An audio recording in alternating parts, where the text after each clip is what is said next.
Okay, so I'm pretty overall a healthy person. Like I don't have any history of anything pretty much. Only thing that I do have is like the sickle cell trait, which again is not the full blown disease. It's just, even though it's rare, ever since I was little, I had like some of the symptoms. Like my body would ache all over sometimes. Um, but other than that, like I said, I'm pretty much healthy. So when I had the baby, um, they were telling me like my blood pressure was elevated a little bit, but it wasn't like to the point where I needed to stay in the hospital, or they gave me blood pressure medicine while I was there. The doctor did tell me that I had to go to the doctor like within 1 to 3 days after I went home to get it rechecked. But I thought they were saying just for the baby, but she was like, no, for you to get your blood pressure checked. So I'm like, okay. And then they had sent me home with a blood pressure cup. Now again, I forgot that I even have the blood pressure cup. Like I ain't paying no attention. Like I'm just at home adjusting. But I'm just not feeling good. Like overall, I just don't feel good. Something is off.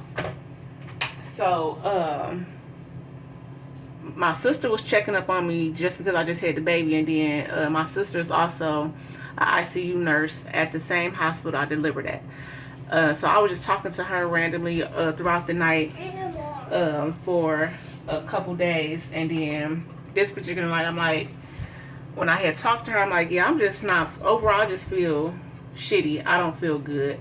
And she was like, well, have you checked your blood pressure and stuff like that? But I didn't pay it no attention again, like I said. So, like my feet were swelling up, and my legs, like by my knees, was swelling up a little bit.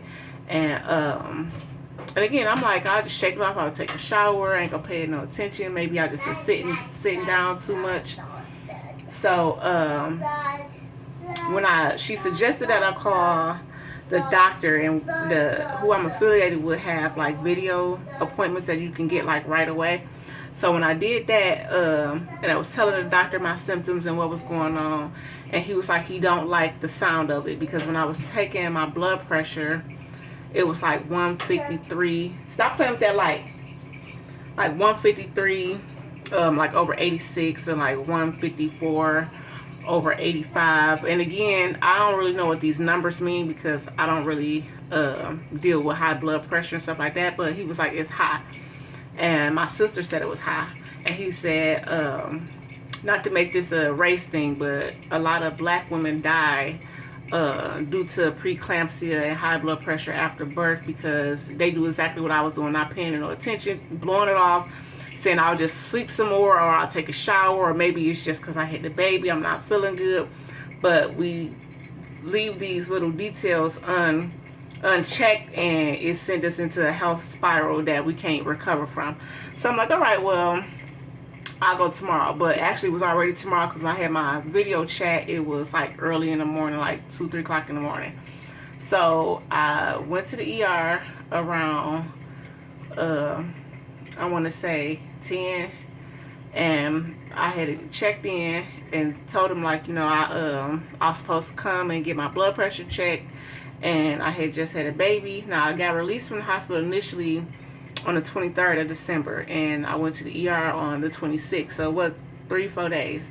So when I went, automatically, because I'm at the same hospital, they know I just had a baby, so it was kind of like rushed into action. So they took my blood pressure, and by the time I got to the hospital, my blood pressure was like 161 over like 83. And then by the time I got to the back, because after they did that, they're like, oh hell no. So they had got a wheelchair and took me straight to like the back of emergency, and it was like a movie scene. Like by the time I get to where they was taking me, it was like 20 people standing around, and I'm like, is they all here for me? And they're like, well, yeah. So they transferred me from the wheelchair to the bed, and then they checked my blood pressure again, and they had went up to 169 over like 82 or 83 or something like that. So they immediately like start checking my vitals, asking me questions, checking my swelling. The lady gave me labuterol right away, and then they call labor and delivery.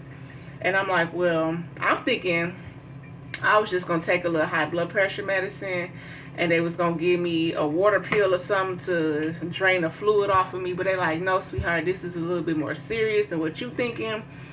And they was like, you about to have to be here for 24 hours. And pretty much I couldn't go home right away. I'm like, well, what about my baby? Like, I'm breastfeeding. Like, this shit is so unexpected. And then I had asked them, like, am I about to die? Like, what's going on? So they was explaining it to me. Like, my blood pressure is so high, and they trying to prevent me from getting to the point where I have a stroke or a seizure. And because everybody's body is different, they don't know what level of high blood pressure that my body will get to before that stuff happens. So to prevent it, they don't, I can't go home. So I get to labor and delivery, and they asked me a few more questions, and then I had to be on a magnesium drip for 24 hours, bed rest for 24 hours, and pretty much during that time, I had to pump my breast milk, and it was kind of painful and difficult because I had got so engorged to the point where it was just hurting. So, but then it's like, I have to be there 24 hours, and then my baby can't come with me. I couldn't do nothing but pump the milk, or either he would have had to start getting Similac or, formula. And I really didn't want that. So I just did what I can, pumped as much as I could, and then every few hours, or when people could, I have family members come up to the hospital. Like, they came right before visiting hours was over and got all the milk that I pumped, but it wasn't enough for him to last throughout the night. So they sent home like these little Similac bottles, and I really didn't want him to have that, but thankfully he only took one of those bottles, and then that morning somebody came and pumped and got the milk that I pumped overnight and gave to him, because I was about to get discharged because I only had to be there for 24 hours. But yeah, so my blood pressure was extremely high. And also keep in mind, y'all, I'm 5'2", and over the course of me having my baby, the heaviest I had got was 181 pounds. Now that is a lot of weight for me, for somebody that's that short. So when you're overweight, you have a lot of health concerns and problems that affect you, especially when you have a baby. Also, because of me being induced, a lot of the times where I had Googled, like, what would make somebody just all of a sudden have high blood pressure after they have a baby. And a lot of the boxes that they had mentioned, I checked, like being a certain age when I had my baby, having kids close together, and then also it was one that stood out to me, was given a lot of fluids. So when I was being induced, I had a lot of fluid that they gave me through my IV because my baby heart rate was dropping. So, and it was to the point where sometimes they had an IV bag and his heart rate would drop, and they do something like called a bowls or something like that, where they'll pump half of that IV bag in me like right away, and then slowly drip the rest. And then that happened like maybe 4 or 5 times throughout me being induced. So not only am I 181 pounds, my body already is carrying extra fluid from my pregnancy, on top of all the extra fluid they pumped into me while I was being induced. And it just pretty much, to me, set up a concoction for failure. So it's important, I guess, not to dismiss all those signs, like you swelling, even though they're like, yeah, you're supposed to swell up after, certain things. Your feet swell, people be funny. But depending on your age and what's going on and how you feel, swelling is one of the first signs that something might be going wrong. And then as far as preeclampsia, I always thought that happened while you were pregnant or while you were giving birth. I never knew that you can get it after you have your baby, after birth. So, and that's the time frame where a lot of women die. It's after birth, actually, not during birth or while they're pregnant. So that's my preeclampsia story. They sent me home with a blood pressure pill, 200 milligrams albuterol. I didn't want to take it. I only took it a few times because I just, in my mind, didn't want to like set up the fact that like I have to take blood pressure medicine. And then they were saying it might not be for a long period of time. I could just take it until I do my 6-week postpartum checkup. They go through my blood pressure things again, see if it's being regulated to the point where I don't have to be on it, because sometimes women only gain it during that time frame and then your body regulates and you don't have to take it anymore. And again, like now I'm not 181 pounds. I went from 181 to the last time we checked it was I think like 153. So that's a good weight. So again, my blood pressure has dropped just because I lost that weight initially. And then they had people come out to the house instead of me going to the clinic to get my blood pressure checked. So when I was released, I had 2 appointments where they came, checked my blood pressure, and it was still kind of running high, like 140-ish, over 80. And then I took the pill while the lady was here, and then it dropped down. And then also, because I am trying to be on my health journey and into herbs and teas and stuff, I made me a beet juice, and beets help with your blood pressure overall. And I told the lady that, and she said be careful with that too, because sometimes if my blood pressure is already low and I take my beet juice or I drink my beet juice, it could drop my blood pressure down lower, and then that's also a problem. So it's like now it's just trying to figure out the healthy medium and my blood pressure. So, you know, because I have little ones now that's here in the home, they can't call 911 for me. So I just have to make sure I listen to my body, check what's going on.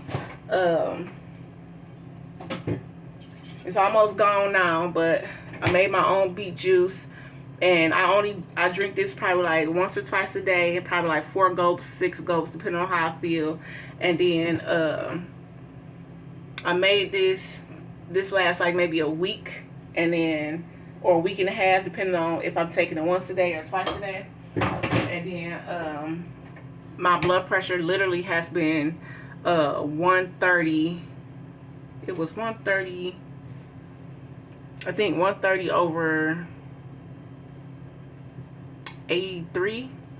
So it hasn't been, they said 120-ish is good, or you know, or lower, but that's the lowest it's been. And I haven't took any more blood pressure medicine.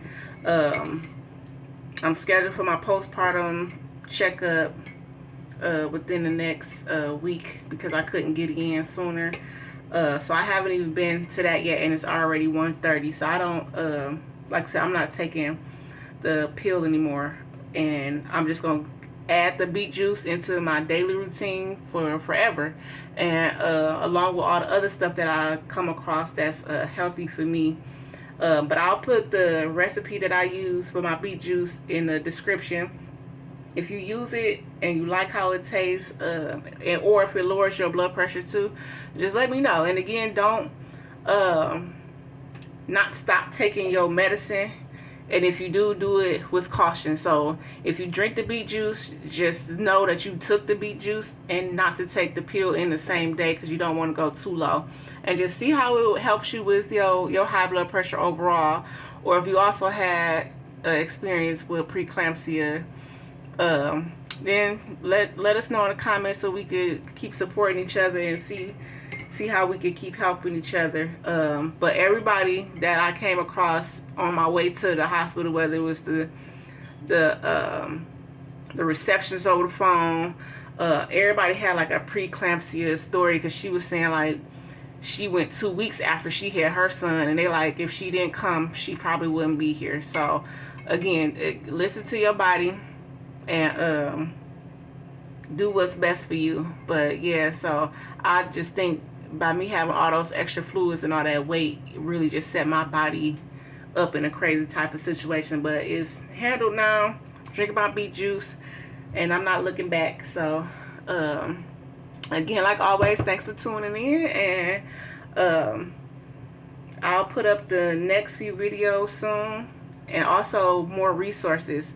Another thing I want to start doing is letting y'all submit y'all email address, because I can reach you a lot faster, because sometimes I get resources daily and it's just hard to put all that into a video when I'm trying to discuss other things. So just put your email address down and I will put it in a group cycle, so that way anytime I get resources as far as the state of Michigan or Detroit, you'll be one of the first people to know, just like I'm one of the first people to know. And or you can send it to people that might need the extra help throughout their life. So just let me know. Thanks. Peace.